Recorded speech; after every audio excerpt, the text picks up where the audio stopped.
Hello everyone, কি খবর সকলের? আশা করছি সকলে খুব ভালো আছো, সুস্থ আছো। আজকে থাম্বনেলের টপিকটা দেখে বুঝতে পেরেছো যে কোন বিষয়টা নিয়ে আলোচনা করা হবে।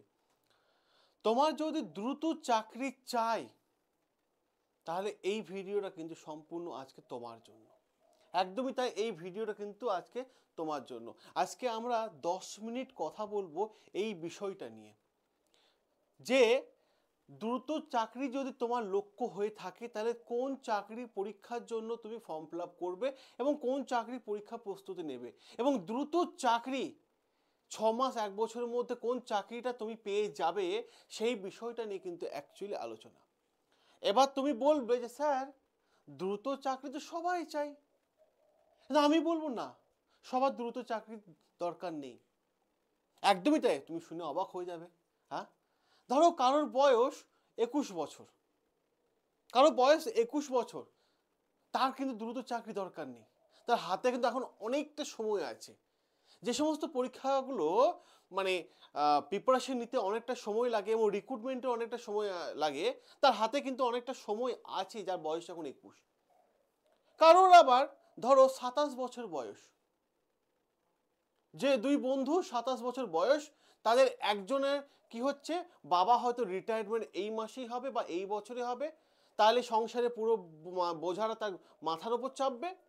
আরেকজনের হচ্ছে বাড়ির ফাইন্যান্সিয়াল কন্ডিশন খুব খারাপ, তাহলে তার ওপর মাথার বোঝাটা চাপবে।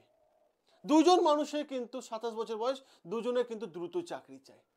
কারোর আবার যে এই বছরই তাকে সরকারি চাকরি পেতে হবে, নইলে পছন্দের মানুষের সাথে তার বিয়ে হবে না। তাহলে বুঝতে পারছো সবার জন্য কিন্তু দ্রুত চাকরি নয়। যাদের দরকার তারা এই ভিডিওটা দেখো, আর যাদের দরকার নেই তারা স্কিপ করে চলে যাও, একদম টোটালি স্কিপ করে চলে যাও। ক্লিয়ার? বোঝা গেছে? এবার দ্রুত চাকরি হবে, তাহলে এমন একটা চাকরিকে আমাকে বাঁচতে হবে যেই চাকরিটা যেন দ্রুত হয়, যেন তার সিলেবাসটা যেন ছোট হয়। ঠিক আছে, সিলেবাস যেন তার ছোট হয়। যে পরীক্ষার সিলেবাস খুব ছোট, তাহলে সেই পরীক্ষার চাকরি তাহলে দ্রুত হয়ে যাবে, তাই না? বড় সিলেবাস যদি ধরো এখন তুমি এসএসসি কে টার্গেট করো, সিজিএল কে টার্গেট করছো, ডব্লিউবিসিএস কে টার্গেট করছো, যাদের সিলেবাস শেষ হতেই তো তোমার 1 বছর থেকে 14 মাস লেগে যাবে। তারপর রিক্রুটমেন্টে একটা দীর্ঘ সময় লেগে যায়, রিক্রুটমেন্ট প্রসেসে একটা লম্বা টাইম লেগে যায়। তাহলে সেই চাকরিগুলো কি দ্রুত হবে তোমার? তাহলে সেই চাকরি যদি তোমার এখন দরকার থাকে, তাহলে এই চাকরিগুলো এখন টার্গেট করো না। আমি এমন তোমাকে আজকে একটা চাকরির কথা বলবো, যে চাকরির প্রসেসটা খুব অল্প সময় এবং প্রত্যেক মাসে মিলিয়ে, এই মাসে ফর্ম ফিল আপ তো পরের মাসে রেজাল্ট, ঠিক আছে, পরের মাসে পরীক্ষা, পরের মাসে ইন্টারভিউ। আমি এরকমই একটা চাকরির কথা কিন্তু আমি তোমাদের আজকে বলবো। আমি আজকে যে চাকরির কথা বলবো, সেই চাকরি পেতে গেলে তোমাকে সবার প্রথমে যোগ্যতা কি লাগবে?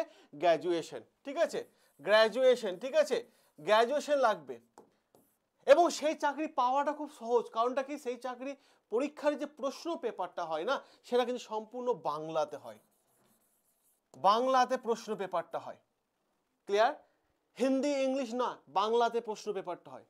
আর সেই চাকরিটা পেতে বয়স হতে হবে তোমাকে 21 থেকে 28, 21 থেকে 28, হ্যাঁ 21 থেকে 28 হতে হবে। আর তার স্যালারি তুমি বলতে পারো 50,000 থেকে, ঠিক আছে, 80,000, ঠিক আছে, কখনো 1 লাখ, ঠিক আছে।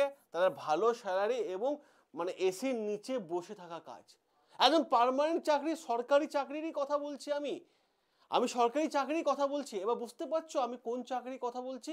আমি বলছি একদমই তাই, তোমাদেরকে ব্যাংকের চাকরির কথা। ব্যাংকের চাকরির কথা আমি আজকে বলছি। ব্যাংকের চাকরির জন্য যদি বসতে হয় না, তা তোমাকে সবার প্রথম গ্র্যাজুয়েশন ডিগ্রি লাগবে। ক্লিয়ার? প্রশ্ন পেপারও বাংলায় হবে, বয়সও হতে হবে 21 থেকে 28, এবং কোনো কোনো পোস্টে 21 থেকে 30, ঠিক আছে। এবং যার স্যালারি 50,000 থেকে 70,000, 80,000 এবং 1 লাখ পর্যন্ত তার স্যালারি আছে, তার স্যালারিও আছে।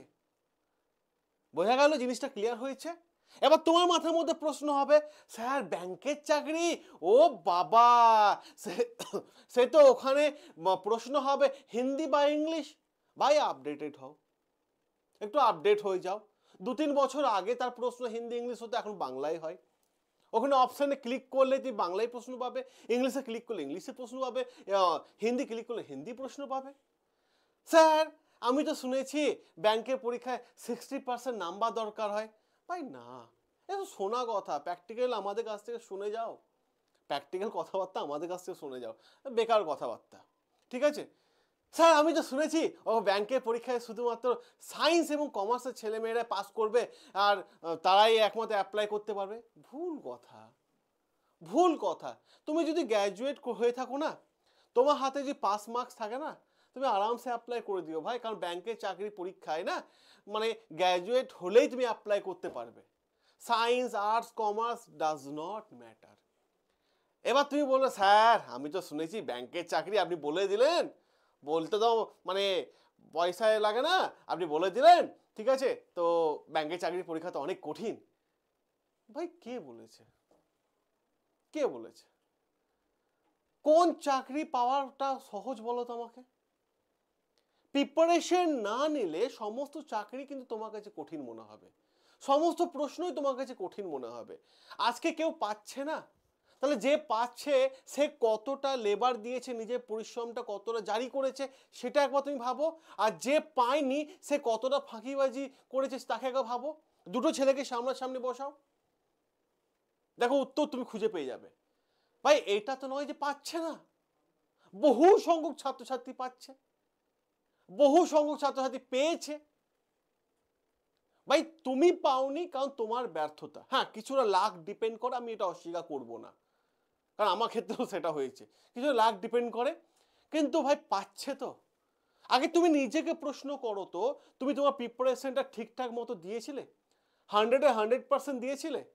যে তুমি ফলের আশা করছো, তুমি 100-এর মধ্যে 20% দিয়েছো, তোমার মনে হচ্ছে 100-এর মধ্যে 70% তুমি লেবার দিয়েছো, কিন্তু অরিজিনাল মানে লেবার দিয়েছো 20%-এর মতো, আর তুমি ফলের আশা করছো না।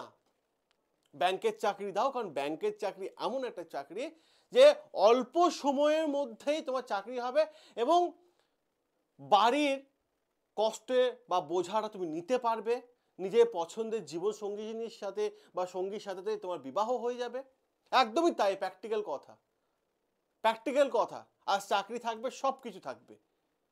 ক্লিয়ার? তো ব্যাংকের চাকরি এমন একটা চাকরি, কঠিনকে জয় করতে শেখো। কঠিন বলে কিছু না, সমস্ত চাকরি পাওয়া সহজ না, এমনকি গ্রুপ ডি চাকরিতে সব থেকে বেশি ফাইট হয়, আমি তোমাকে বলছি। তো ব্যাংক তো দূরে রাখো, ব্যাংকে অত ফাইটও হয় না, অত স্টুডেন্ট অ্যাপ্লাই করে না, তো ব্যাংকের চাকরি করো। এবার দেখো যে বিষয়টা নিয়ে আমরা আলোচনা করব, ব্যাংকের চাকরি যদি আমরা দেখি তো প্রিলি ও মেন্স হয়। সেখানে যে খুব ভালোভাবে লক্ষ্য করো, ঠিক আছে, যে এখানে প্রিলিতে দেখো কি থাকছে, তিনটে পেপার, তিনটে পেপার থাকে, math, reasoning, English. Sir reasoning English math অনেক তো, ভাই বেশি কিছু লাগে না, ম্যাথে 26টা টপিকই পড়তে হবে না, 26টা টপিকই পড়তে হবে না, একদমই তাই, 26টা টপিক পড়তে হবে না। রিজনিং নিয়ে 27টা টপিক পড়তে হবে না, কারণ ছোট্ট সিলেবাস, ছোট্ট সিলেবাস। না রিজনিং এ আসে ক্যালেন্ডার, না আসে মিরর ইমেজ, না আসে তোমার ডাইস, এগুলো আসে না, অল্প সিলেবাস, ছোট্ট সিলেবাস। আর এই ছোট্ট সিলেবাসকে শেষ করতে তোমার খুব জোর হার্ডলি 5 থেকে 6 মাস লাগবে, 5 to 6 মান্থ লাগবে, ঠিক আছে, 5 থেকে 6 মাস লাগবে সিলেবাস শেষ করতে। পারবে না? অবশ্যই কমেন্টে জানিও, কমেন্টে জানিও। যদি পারো আমরা তোমাদের ফ্রি ব্যাচ দিয়ে দেবো, ঠিক আছে, আমরা তোমাদের ফ্রি ব্যাচ দিয়ে দেবো, কারণ তোমাদের জন্যই আমরা আছি, তোমরা আছো বলেই আমরা আছি, একদমই তাই।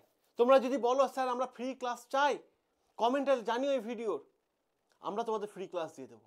আর এই চ্যানেলটা সাবস্ক্রাইব করে নিও, কারণটা কি, যখনই ফ্রি ক্লাস দেবো তোমরা ফ্রি ক্লাসটা পেয়ে যাবে, একদমই তাই, ঠিক আছে। আমি এই চ্যানেলে ক্লাস আমি অ্যালট করে দেবো, ফ্যাকাল্টি আমার কাছে রেডি আছে, আমার টিম রেডি আছে, জাস্ট যদি 1000 কমেন্ট আসে আমি তোমাদের ফ্রি ক্লাস দিয়ে দেবো, ঠিক আছে। চলো এবার দেখো মেন্সের পেপারটা, সেই প্রিলিমসে যা দিয়েছো তাই, শুধু এখানে একটা পেপার অ্যাড হয়, জেনারেল অ্যাওয়ারনেস। এর মধ্যে banking awareness, current affairs add হয়ে যায়। স্যার এই মানে ব্যাংকের চাকরিতে হিস্ট্রি নেই না, জিওগ্রাফি নেই না, তোমার কি বলে ইকোনমিক্স নেই, না ইকোনমিক্স আছে, ওটা হচ্ছে ব্যাংকিং অ্যাওয়ারনেস হিসাবে। ক্লিয়ার?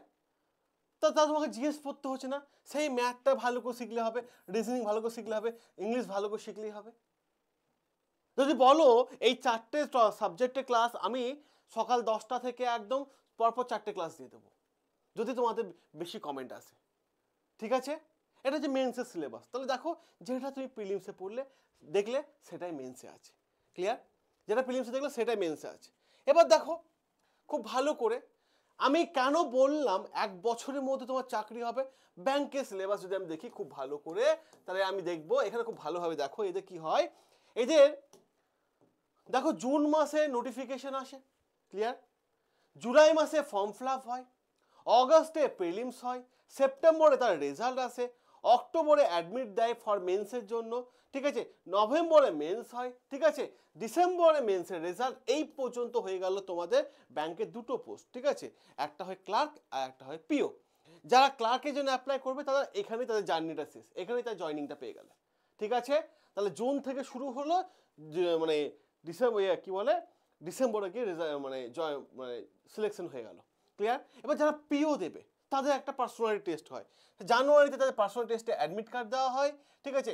ফেব্রুয়ারি মাসে পার্সোনালিটি টেস্ট হয়, মার্চ মাস করে ডকুমেন্ট তাদের ভেরিফিকেশন হয় এবং এপ্রিলে তাদের জয়নিং হয়। তা দেখো পুরো 1 বছরের ক্যালেন্ডার দিয়ে দিলাম, পুরো 1 বছরের ক্যালেন্ডার আমি তোমাদের দিয়ে দিলাম না। এরপর দেখো কতগুলো চাকরি হয়। দেখো এসবিআই ব্যাংকের ক্ষেত্রে এসবিআই তার 2টো পোস্টে চাকরি হয়, পিও এবং ক্লার্ক, দুটোতে তুমি অ্যাপ্লাই করতে পারো গ্র্যাজুয়েট হয়ে থাকলে। আইবিপিএস এও পিও বের করে, এরও ক্লার্ক হয়, এরও প্রত্যেক বছর পরীক্ষা হয়, এসবিআইয়েরও প্রত্যেক বছর পরীক্ষা হয়, আইবিপিএস পিও এবং ক্লার্ক প্রত্যেক বছর হয়, এবং আরআরবি এ তো পরীক্ষার ডেট দিয়ে দিয়েছে, ঠিক আছে? এরও পিও পরীক্ষা হয় এবং ক্লার্ক হয়, এরও প্রত্যেক বছর হয়। তাহলে এই যে 6টা এক্সাম তুমি পেয়ে গেলে বছরে, 6টা এক্সাম কিন্তু তুমি এখানে বছরে পেয়ে গেলে ব্যাংকের। ক্লিয়ার? এরপর যদি দেখো খুব ভালোভাবে আরবিআই গ্রেড বি এবং অ্যাসিস্ট্যান্ট 2টো পোস্ট হয়, এবং কোনো বছর গ্রেড বি হলে পরের বছর আর গ্রেড বি হবে না, অ্যাসিস্ট্যান্ট হবে, মানে অল্টারনেটিভ করে দেয়, ঠিক আছে? এবছর গ্রেড বি তো পরের বছর অ্যাসিস্ট্যান্ট, এখান থেকে তুমি আরও একটা চাকরি পেয়ে গেলে। এবার দেখো এলআইসি থেকে, এলআইসি এও তাই, এডিও তাই, ইন্স্যুরেন্সও তাই। এবছর এও হলে পরের বছর এডিও হবে, পরের বছর এডিও হলে তা পরের বছর এও হবে, ঠিক আছে? এবং ইন্স্যুরেন্স যেমন এনআইসিএল এর মতো আছে সেগুলোও কিন্তু গভর্নমেন্টে। তো বছরে কিন্তু খুব কম করে দেখলে না 9টা চাকরি, ব্যাংকে 9টা চাকরি তোমার হাতে কিন্তু পাক্কা, বছরে ব্যাংকে 9টা চাকরি কিন্তু তোমার জন্য পাক্কা। ক্লিয়ার? এবার তুমি আমাকে বলো যে তোমার দ্রুত চাকরি চাহিদা সমাধান করে দিলাম, তুমি পড়াশোনা করবে তো? পড়াশোনা করবে তো? জাস্ট কমেন্টে জানিও যে স্যার ইয়েস আমি পারবো, এই বছরই 2025-এ আমি দ্রুত চাকরি আমি অ্যাচিভ করবই। লিখো, ভালো লাগবে, কমেন্টগুলো দেখলে ভালো লাগে, ঠিক আছে? সকলে ভালো থেকো, সুস্থ থেকো, আর বন্ড স্টাডিকে সাবস্ক্রাইব করে নিও। আমরা আছি তোমাদের সাথে, আমরা আছি তোমাদের পাশে।